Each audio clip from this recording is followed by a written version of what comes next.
네, 시간 하나님의 말씀 다 같이 보시겠습니다. 야고보서 4장 13절에서 17절입니다. 야고보서 4장 13절에서 17절 한 목소리로 같이 읽도록 하시겠습니다.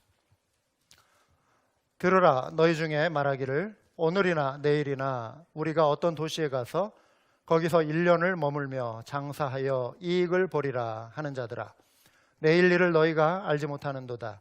너희 생명이 무엇이냐? 너희는 잠깐 보이다가 없어지는 안개니라. 너희가 도리어 말하기를 주의 뜻이면 우리가 살기도 하고 이것이나 저것을 하리라 할 것이오늘 이제도 너희가 허탄한 것을 자랑하니 그러한 자랑은 다 악한 것이라. 그러므로 사람이 선을 행할 줄 알고도 행하지 아니하면 죄니라. 아멘. 여러분, 한국에서 이런 말 한 번쯤은 들어보셨을 것 같습니다. 남도에 우리 도시들이 여러 개 있지 않습니까? 근데 여수에서 돈 자랑하지 말고, 순천에서 인물 자랑하지 말고, 벌교에서 주먹 자랑하지 마라. 여기에 우리 이기성 목사님 순천 출신입니다. 참고로 순천에 가서 인물 자랑하지 말라. 네. 우리 걷는 사람 위에 뛰는 사람이 있고 또 뛰는 사람 위에 나는 사람이 있다.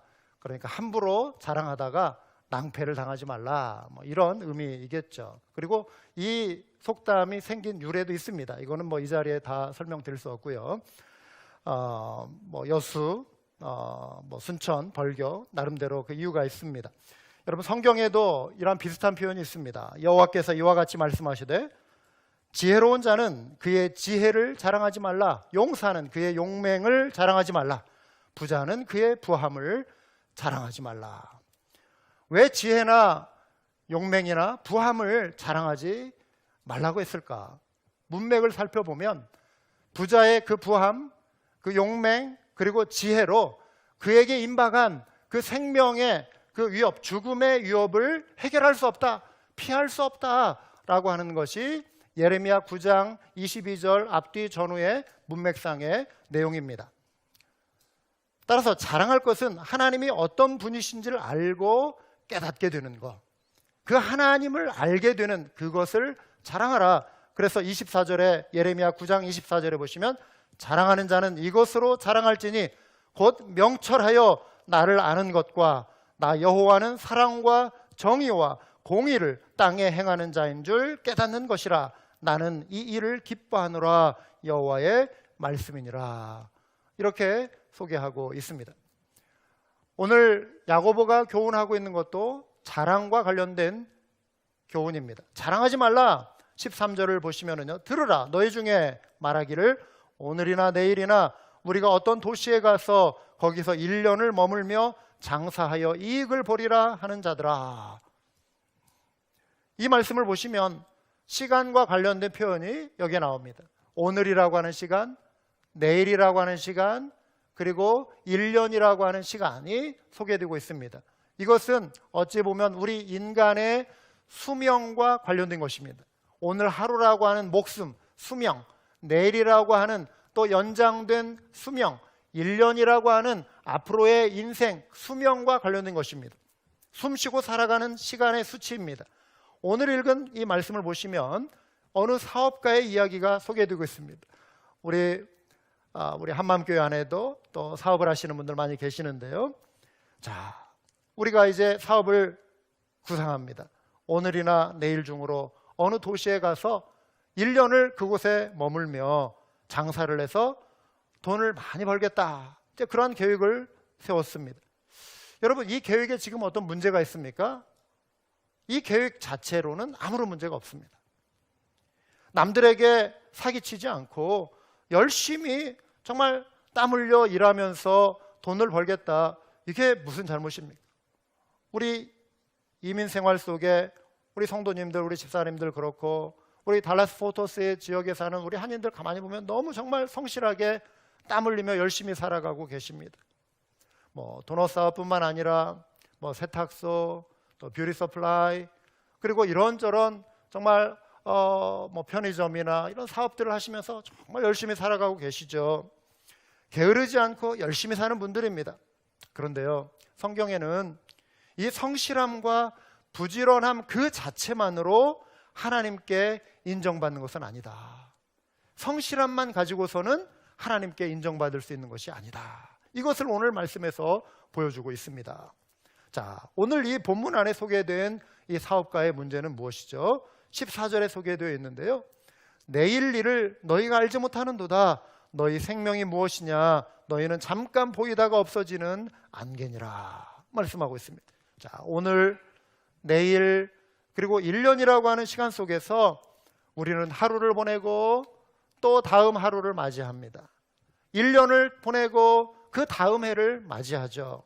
그런데요, 마치 이러한 시간이 우리에게 영원토록 지속될 것처럼 우리가 생각하고 하나님의 뜻과 전혀 상관없이 살아가는 그러한 태도 속에 인생의 위기가 있다고 하는 것입니다. 종말론적인 심판의 시련이 시작된다고 하는 것입니다.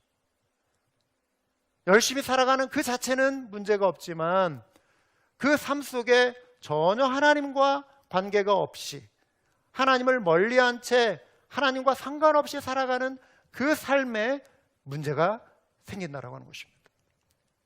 그래서 야고보는 이 상황 속에서 뭐가 문제인지를 알아차리도록 먼저 살짝 귀뜸을 해줍니다.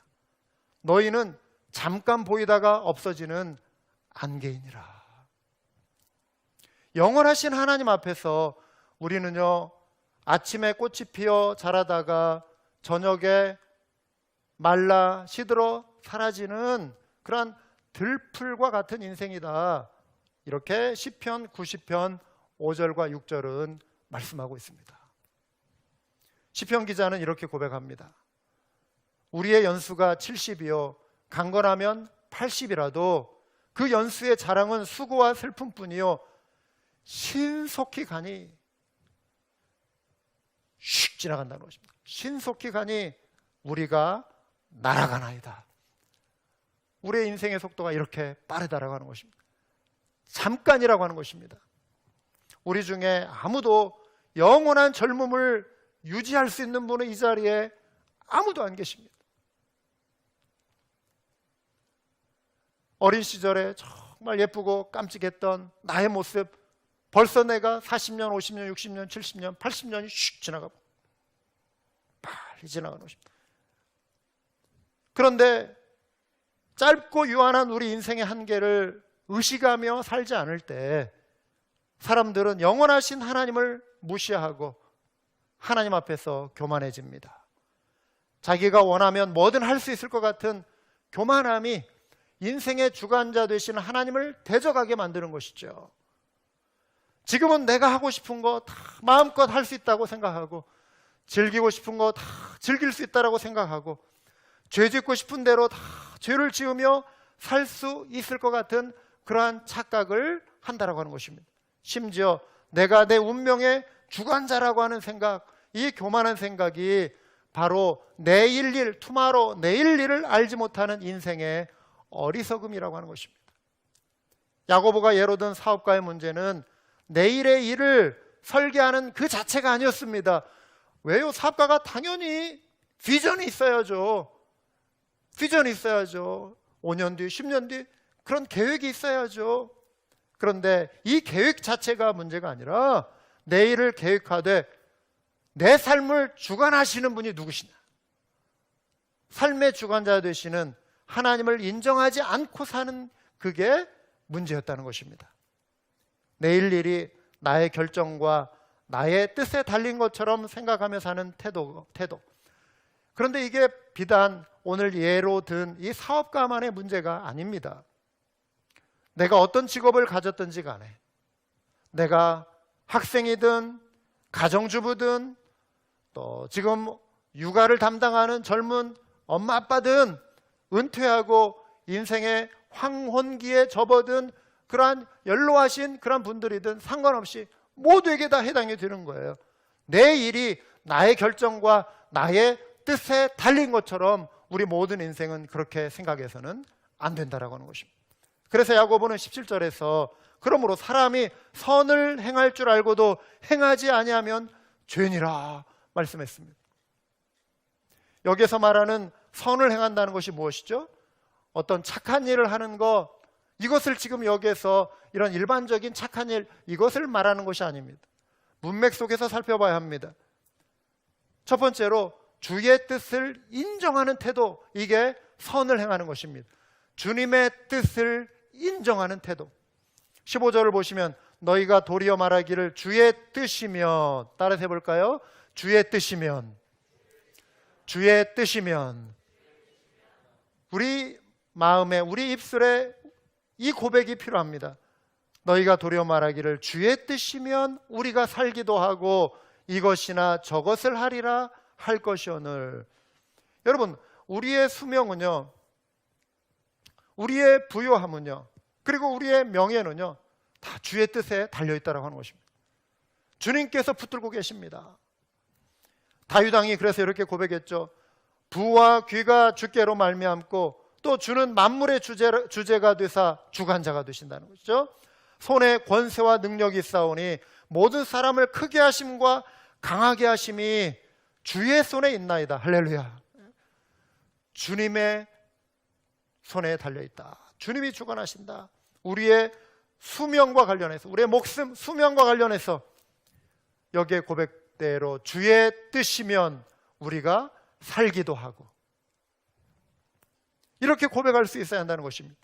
우리의 일, 사업을 통해 생기는 수입 역시 주의 뜻 가운데 있다라고 하는 것입니다. 그래서 우리가 사업과 관련해서도 겸손하게 주의 뜻이라면 우리가 이것도 하고 저것도 하리라. 공부하는 분들 역시 주의 뜻이라면 내가 이것도 공부하고 저것도 공부하리라. 이렇게 고백할 수 있어야 한다는 것입니다. 앞으로 사역의 현장에 나가실 분들 역시 내가 원하는 사역만 딱 정해놓지 마시고 주의 뜻이라면 내가 이것도 하고 저것도 하겠습니다. 인도해 주십시오. 순종하겠습니다. 어디든 가리라. 주 위에 서라면 무엇이든 하리라. 주님과 함께. 이렇게 고백하는 찬양이 있지 않습니까? 그 마음으로 주의 뜻이라면 고백할 수 있는 우리 모두가 되어야 할 줄 믿습니다. 선을 행한다는 것은 둘째, 자랑하지 않는 태도입니다. 주의 뜻을 우리가 앞세운다면요, 주님의 주관하심, 주님의 주권을 앞세운다면요, 우리는 우리를 자랑하지 않게 됩니다. 우리는 교만할 수 없습니다. 우리가 이룬 어떤 업적에 대해서, 우리의 재산에 대해서, 그리고 그것이 무엇이든지 간에 우리는 자랑에 빠지지 않게 됩니다. 자랑은 죄라고 16절에서 말씀합니다. 이제도 너희가 허탄한 자랑을 하니 그러한 자랑은 다 악한 것이라 라고 16절에 말씀하고 있습니다. 사도 바울은 그래서 이렇게 고백합니다. 내가 부득불 자랑할진대. 바울은 그런데 또 자랑한대요. 근데 무엇을 자랑하느냐? 내가 약한 것을 자랑하리라. 나의 약함을 자랑하리라. 바울이 이렇게 말한 이유가 뭐죠? 하나님이 택해서 사용하신 사람을 가만히 이렇게 살펴보니까 세상에서 소위 잘 나가는 사람들, 세상에 어떤 유력한 사람들, 세상에 높아진 사람들, 이런 사람들을 하나님이 사용하시지 않았다는 것입니다.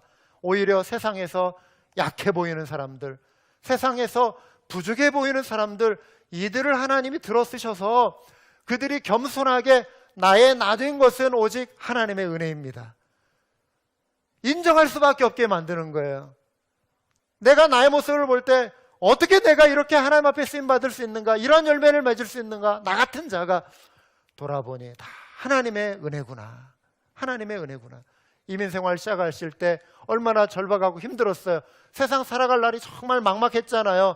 그때 우리의 그 약했던 마음 생각하면 오늘날 내가 정말 감사할 수 있는 이 많은 것들, 얼마나 크신 은혜예요. 그렇죠?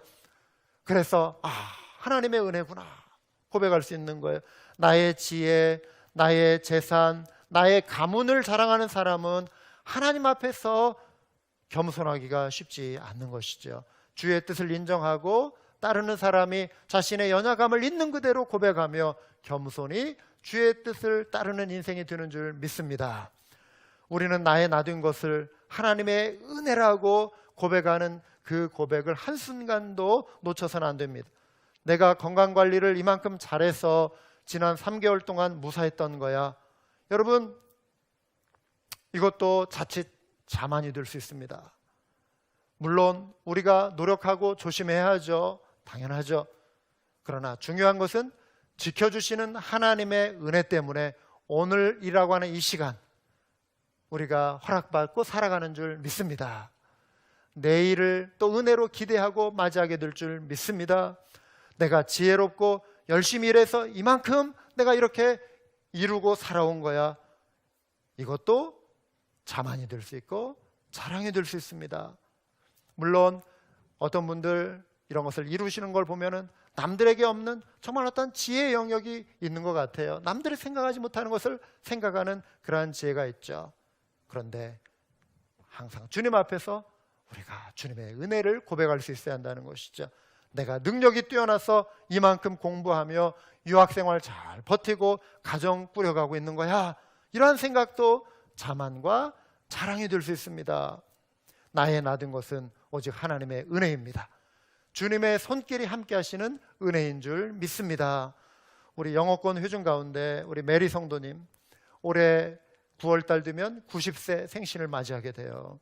평소 이분은 주일날 이제 와서 성경 공부하고 이렇게 돌아가시는데 올 때마다 몇 걸음 걷는 것 자체가 호흡이 가빠요.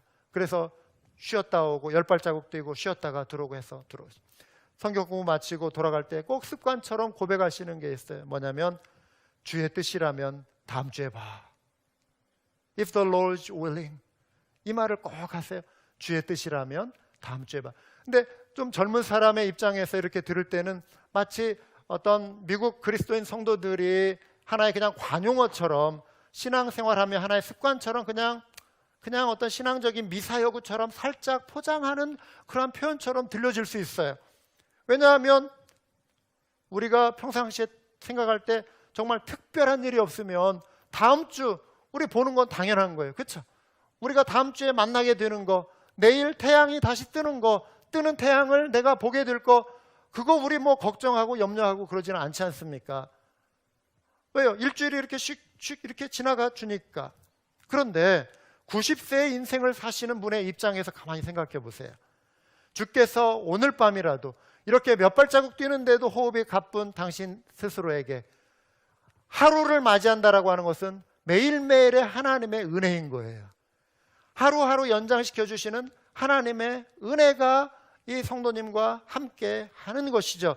그래서 오늘 밤이라도 나를 불러가실 수 있는 그 인생이라고 하는 것을 아실 때 이분이 그러한 연세 속에 계시기 때문에 If the Lord's willing, 주님이 원하신다면, 주님이 뜻이라면 다음 주에 보라. 이거는 실제적인 고백인 것입니다. 그런데 이러한 고백이 과연 연세 많은 분들에게만 해당되는 고백일까요? 뉴욕타임즈는 지난 5월 24일 일면에 기사에 코로나 바이러스 사망자 명단을 빽빽하게 작은 글씨로 기사 이렇게 실어가지고 전 세계에 화제를 불러 모았죠. 이번 팬데믹의 심각성을 알리기 위한 시도이기도 했죠. 1000명 이상의 이름이 한 페이지에 쫙 실렸습니다. 뉴욕타임즈는 사람들의 부고 기사를 계속 올려주는 걸로 평상시에도 부고 기사를 올리는 항목이 있긴 합니다. 자, 그런데 최근에 또 제가 이렇게 살펴보니까요, 이번 코로나 바이러스로 인해서 숨져간 분들의 명단이 이렇게 또 나오는데요. 몇 분을 소개하겠습니다. 살바토르 실랑가라고 하는 이름을 가진 분이에요. 51세입니다. 바다에서 이주민을 구출했던 해변 순찰자라고 짧게 그분의 생애가 묘사되어 있어요. 요약되어 있어요. 이바 콘레드 호킨즈 90세입니다. 홀로코스트에서 살아남은 해양 과학자로 소개되고 있습니다. 니콜라스 리날디 86세입니다. 소설가이자 시인 그리고 문학 교사였습니다. 만니 숑 31세입니다. 학교 이사회 의장이고 지역사회의 이런 커뮤니티를 조직하는 커뮤니티 오르가나이저라고 소개되어 있습니다. 이분들의 부고 기사가 실려 있는 걸 보게 되었어요. 31세, 51세, 86세 그리고 90세입니다. 다양한 연령, 다양한 직업 경험을 가진 분들이에요. 그런데 이분들 중 대부분 2020년 1월 1일 하루를 첫 해를 첫 해 첫날을 맞이할 때 이분들 중에 과연 어느 분이 나는 2020년 여름에 그 뜨거운 여름을 맞이할 수 없게 될 거야, 이렇게 생각했던 분이 과연 몇 분이나 있을까요? 거의 없을 거예요. 당연히 해는 뜨고 해는 지고 봄이 지나고 여름이 갈 때 그래도 올해 나는 이 뜨거운 장렬하는 미국의 혹은 뭐 텍사스의 뜨거운 태양빛을 맞이하게 될 거야, 무의식 속에서라도 잠재의식 속에서라도 그런 거 의심하고 뭐 그랬던 분은 없었을 것입니다. 이분들 중에 어떤 분은 큰 사업 계획을 세우고 1년 뒤 아니면 10년 뒤에 있을 그러한 기대하는 자신들의 어떤 그 꿈을 마음속에 품고 있었을 것입니다. 그런데 팬데믹으로 인해 모든 것이 바뀌어버렸습니다. 이번 코로나 사태는 수많은 사람들에게 공통적인 교훈 한 가지를 분명하게 주었습니다. 그것은 바로 어느 누구도 내일 일을 예측할 수 없고 내일 일을 자랑할 수 없다는 사실입니다. 이 사실로 인해 이 땅의 모든 사람들이 하나님 앞에 겸손해질 수 있기를 소망합니다. 날아다니는 파리 있죠. 파리가 저녁 때까지 이렇게 놀다가 헤어지는 친구가 있었어요. 하루살이라고 하는 친구. 파리가 하루살이에게 See you tomorrow 이렇게 얘기했어요. 내일 보자. 하루살이는 이 말을 이해 못하죠. 그런데 파리는 하루살이보다 더 살 수는 있지만 파리 역시 우리 흔히 말하는 식으로 파리 목숨이다, 이런 말 하잖아요. 파리도 파리 목숨. 그걸 알아야 돼요. 우리 역시 천년 만년 살 것처럼 오늘 할 일을 내일로 미루고 또 미루며 살아서는 안 됩니다. 오늘이라고 하는 이 시간, 하나님이 허락하신 이 한날을 정말 감사하고 소중하게 여기며 살아가시기 바랍니다. 오늘 하루가 우리에게 특별한 선물이고 덤으로 주어지는 은총임을 아시기 바랍니다. 당연히 그냥 자연히 맞이하는 시간이 아니라 오늘 하루가 은혜의 시간이고 나에게 주어진, 덤으로 주어진 은혜의 선물이라고 하는, 주의 뜻을 순종할, 어쩌면 어떤 분들에게는 마지막 기회를 주신 날이 될 수도 있는 것입니다. 아내나 남편이 그토록 듣고 싶어하는 말, 미안해요, 사랑해요, 고마워요 라고 하는 표현을 마지막으로 표현할 수 있는 그 기회, 그 한날이 될 수 있다고 하는 것입니다. 당신을 용서합니다, 나를 용서해 주세요라고 화해의 기회를 얻은 마지막 순간이 될 수도 있다고 하는 것입니다. 주님을 위한 섬김과 희생과 헌신을 가슴 벅차게 순종할 수 있는 그 소중한 마지막 기회가 될 수 있다고 하는 것입니다. 결론입니다. 내일, tomorrow, 내일은 결코 나의 소유가 아닙니다. 내일이 되어야 얻을 수 있는 하나님께 속한 시간이라고 하는 것입니다. 그러므로 이제부터 주의 뜻이면 내가 살고 주의 뜻이면 이것이나 저것이나 하리라 고백할 수 있는 우리 모두가 되어야 할 것입니다. 주의 뜻을 인정하고 자랑치 않는 것이 선한 행동입니다. 이러한 선행이 시련을 이기는 우리의 힘이 될 줄 믿습니다. 기도하시겠습니다.